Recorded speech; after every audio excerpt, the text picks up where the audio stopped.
On June 23, 1965, two Houston police officers were dispatched to the home of Fred Christopher and Edwina Roger to conduct a welfare check, after Edwina's nephew Marvin reported that his calls to his aunt Edwina had gone unanswered for days. After receiving no response at the door, officers forced their way into the home.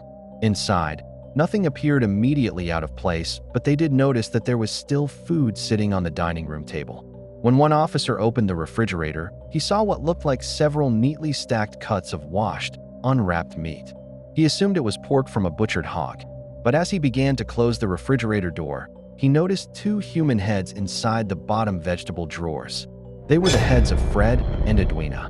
What the officer had previously mistaken for hog meat was actually the couple's dismembered limbs and torsos. Further investigation had later revealed that the victims' internal organs had been removed, cut into pieces, and flushed down the toilet, with some later being recovered from a nearby sewer. An autopsy would show that Fred had been bludgeoned to death with a claw hammer, as well as having his eyes gouged out and his genitalia removed. Edwina had been beaten and shot in the head execution style.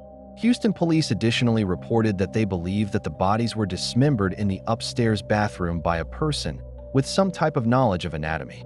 There was little blood in the house, and it appeared as it had been thoroughly cleaned after the murders.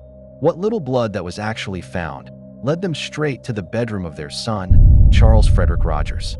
Charles Rogers was a former Navy pilot during World War II and had earned his bachelor's degree in nuclear physics at the University of Houston. After the war, he worked as a seismologist with Shell Oil for 9 years. He abruptly quit his job in 1957 without explanation. Friends and associates of Charles claimed he was highly intelligent, spoke several different languages, and had a talent for finding gas, oil, and gold with the companies he worked for. At the time of the murders, Charles was unemployed and living with his parents. He was described as reclusive and communicated with his parents by slipping notes under the door. Till this day, Charles has never been found and remains the one and only suspect in what the media would later dub as the Icebox Murders. Like and subscribe for more.